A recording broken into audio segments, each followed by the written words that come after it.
आपके लिए काफी समय बाद एक बहुत ही इंपॉर्टेंट वीडियो में लेकर आया हुआ हूँ। जैसे कि आप सभी जानते हैं कि जब भी हम गवर्नमेंट सेक्टर में, जनरली मैं यहाँ बात करूंगा गवर्नमेंट की, तो गवर्नमेंट के अंदर में जब हम इंजीनियरिंग जॉब कर रहे होते हैं, जैसे कि चाहे वो सिविल इंजीनियरिंग की जॉब हो, चाहे वो इलेक्ट्रिकल की हो, तो किस तरीके से हमारा जो इंजीनियरिंग डिपार्टमेंट होता है वो किस तरीके से एक जोनल लेवल पे बटा हुआ होता है और कैसे एक डिविजनल के अंडर में आपको काम करना होता है। देखिए, कल को आप एक गवर्नमेंट इंजीनियर बनोगे तो आपको एटलीस्ट ये पता होना चाहिए कि किस तरीके से क्या क्या सीनियरिटीज होती हैं, आपसे ऊपर कौन सीनियर पद पे तैनात है, कौन आपका जूनियर है और किस तरीके से आपका एक डिवीजन वर्क कर रही होती है।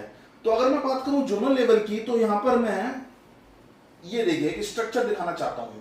तो यहां पर मैंने स्ट्रक्चर में आपको क्या दिखाया है कि किस तरीके से जोनल लेवल पर आपका जो भी इंजीनियर होते हैं वो बटे हुए होते हैं as per the rank wise, जो रैंक वाइज है। अब मैं बात करूं यहां पर, तो सबसे पहले अगर मैं बात करूं ऊपर, सबसे ऊपर मैंने क्या दिखाया आपको, chief engineer. Chief engineer is the head of zonal. जो भी जोनल ऑफिस होता है उसका हेड होता है चीफ इंजीनियर।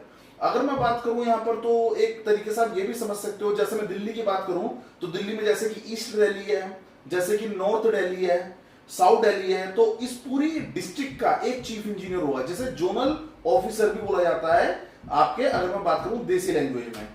अब चीफ इंजीनियर जो होता है, चीफ इंजीनियर पूरे जोन का एक तरीके से हेड हो गया, इंजीनियरिंग हेड।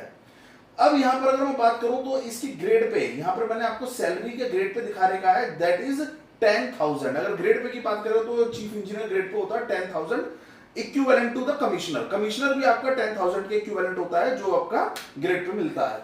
इसके बाद अगर बात करें, चीफ इंजीनियर से जस्ट जूनियर होता है सुपरिंटेंडेंट इंजीनियर, सुपरिंटेंडेंट इंजीनियर, जिसको हम शॉर्टकट में एससी भी बोल देते हैं, जिसका अगर बात करूं तो ये होता है आपका ग्रेड पे 7600, ठीक है, 7600।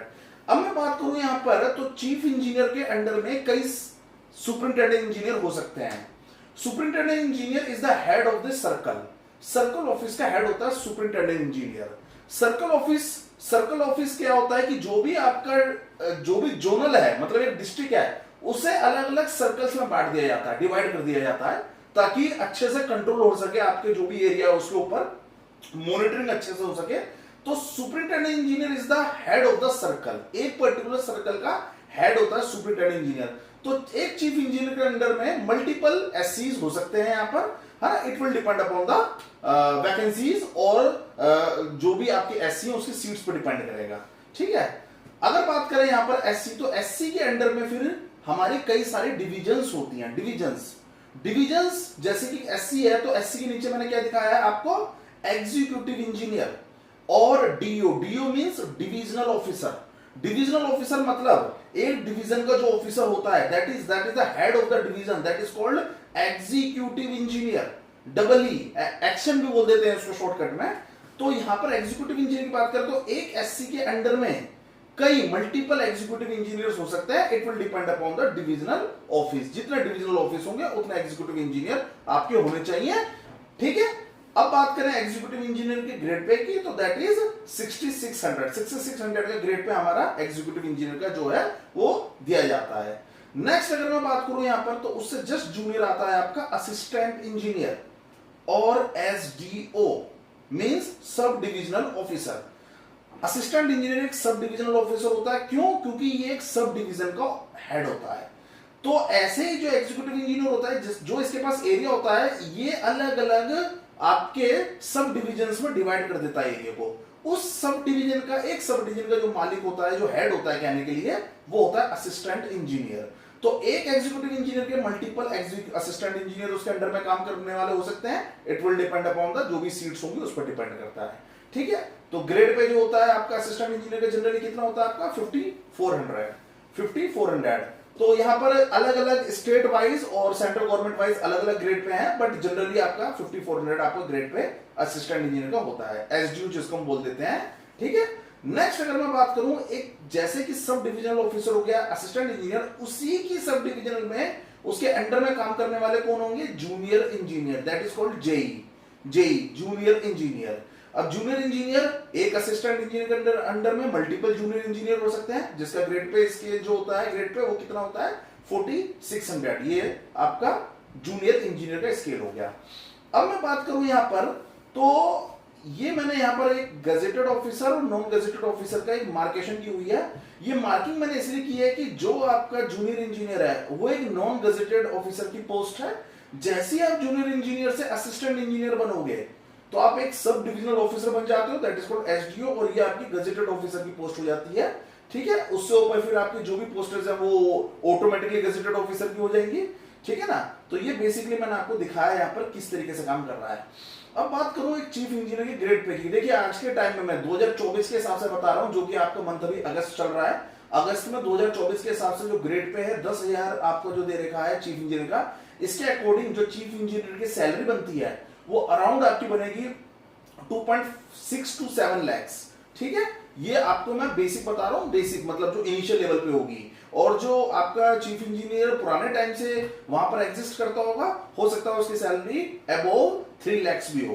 तो मैं बेसिक मतलब स्टार्टिंग की सैलरी आपको बता रहा हूं। सो 2.6 to 2.7 lakhs आपकी पर मंथ की सैलरी आपकी ये बनेगी। अब आती है सुपरिंटेंडेंट इंजीनियर की, एससी की, जो सैलरी आपकी बनेगी लगभग जो ग्रेड पे है वो 7600 का ग्रेड पे होता है। और अगर मैं सैलरी की बात करूं तो इनिशियल लेवल पर अगर आप आते हो इनिशियल लेवल पर तो लगभग आपकी 1.6 लाख के समथिंग आपकी बनेगी सैलरी, और वो आपकी 1.6 से 2 लाख तक जा सकती है। It will depend upon the आपकी जो भी टाइमिंग है, कितना आपको टाइम हो गया वहां पर, इस पर डिपेंड करेगा। फिर बात करता हूं मैं यहाँ पर एग्जीक्यूटिव इंजीनियर की, दैट इज डिविजनल ऑफिसर, जिसका ग्रेड पे जो है वो 6600 है। और अगर मैं इनकी सैलरी की बात करूं तो एक एग्जीक्यूटिव इंजीनियर की जो सैलरी है वही मैं बताऊंगा, बेसिक कम से कम आपकी 1.3 to 1.4 लाख से स्टार्ट होगी और लगभग 1.67 लाख तक आपकी ये जाती है पर मंथ सैलरी। जो भी बता रहा हूं पर मंथ बता रहा हूं आपकी सैलरी।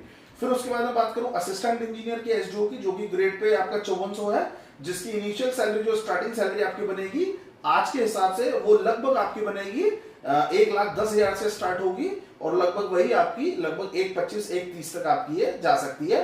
डिपेंड करेगा कि आप कितने टाइम से वहां पर इस पोस्ट पे काम कर रहे हो। नेक्स्ट अगर मैं बात करूं जूनियर इंजीनियर की, तो जूनियर इंजीनियर का ग्रेड पे आपका 4600 दे रखा है। इसके हिसाब से जो सैलरी आपकी बनेगी लगभग 85 के अराउंड बनती है इनिशियल लेवल पर, जो कि 1 लाख तक जा सकती है। It will depend upon the time.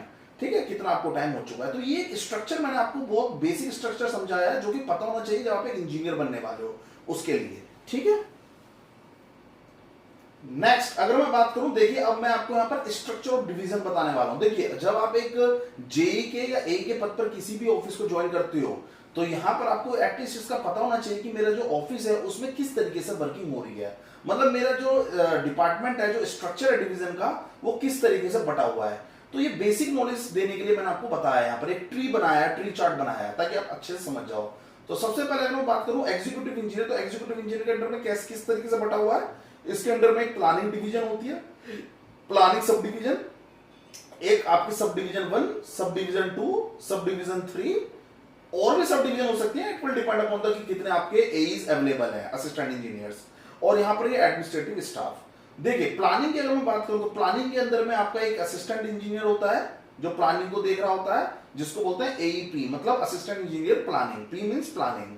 और उस असिस्टेंट इंजीनियर प्लानिंग के अंडर में होता है हमारा जेईटी। जेईटी मतलब टेक्निकली जो भी चीजें चेक करा है। देखिए प्लानिंग का काम होता है जो भी प्लानिंग से रिलेटेड चीजें, जैसे कि कोई भी एस्टिमेट वगैरह हमारा आता है या कोई रिपोर्ट्स वगैरह मंथली जाती हैं, भेजनी होती हैं, तो उन सबको चेकिंग करना, उसकी स्क्रूटनी करने का काम जो होता है प्लानिंग का होता है, जिसमें प्लानिंग में एई होता है और जेईटी मतलब जो टेक्निकल आपका जूनियर इंजीनियर होता है वो इसके अंडर में काम कर रहा होता है। नेक्स्ट अगर मैं बात करूं यहाँ पर सब डिवीजन 1, तो सब डिवीजन 1 जो कि आपका एरिया होता है, चाहे वो डेवलपमेंट का एरिया हो चाहे वो मेंटेनेंस का एरिया हो, उसके जो एईज होते हैं जो काम करा रहे होते हैं फील्ड के ऊपर, वो सब डिवीजन के अंदर बांट दिया जाता है। तो सब डिवीजन 1 के लिए AE1 मतलब AE1 is the head of sub division 1। ठीक है, उसके अंडर में यहाँ पर JE1 एंड JE2। ठीक है, कोई भी कितने भी जेईज हो सकते हैं, वही सेम चीज है कि डिपेंड करेगा कि आपकी सीट्स कितनी है वहां पर अवेलेबल या कितनी फिल हो रही है। नेक्स्ट अगर बात करूं सब डिवीजन 2 के लिए AE2 हो गया।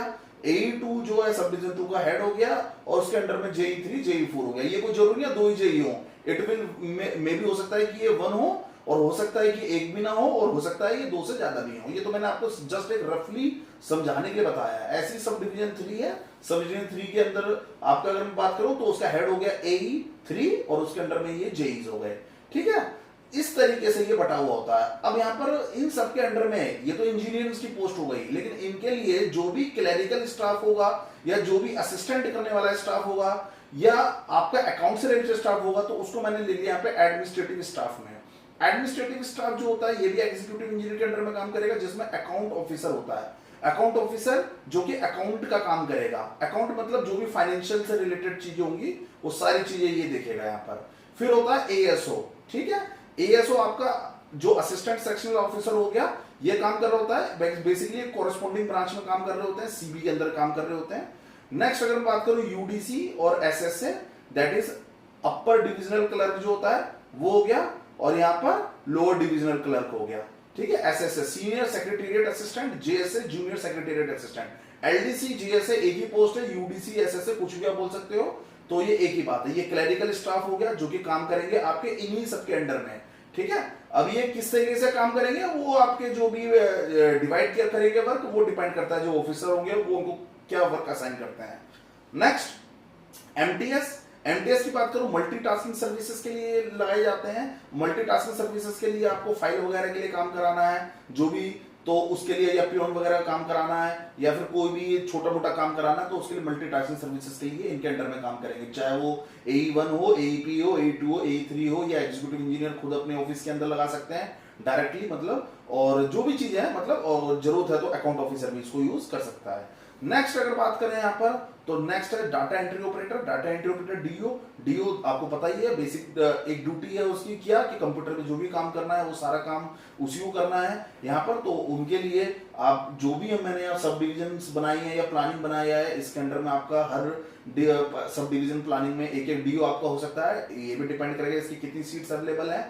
एग्जीक्यूटिव इंजीनियर का ये भी अंडर में काम करता है, that is the administrative staff. तो ये सारा कुछ मिलके एक स्ट्रक्चर ऑफ डिवीजन तैयार करता है जिससे हमारी डिवीजन चल रही होती है, ठीक है। अब मैं बात करूंगा जेई के क्या काम होते हैं, ए का क्या काम होता है, एग्जीक्यूटिव इंजीनियर क्या काम होता है, एससी का क्या काम होता है, चीफ का क्या काम होता है। ये सारी वीडियो मैं अलग अलग बनाऊंगा, नहीं तो ये वीडियो बहुत लंबी हो जाएगी, इसलिए यहाँ पर मैं इसी को यहीं पे दी एंड करूंगा।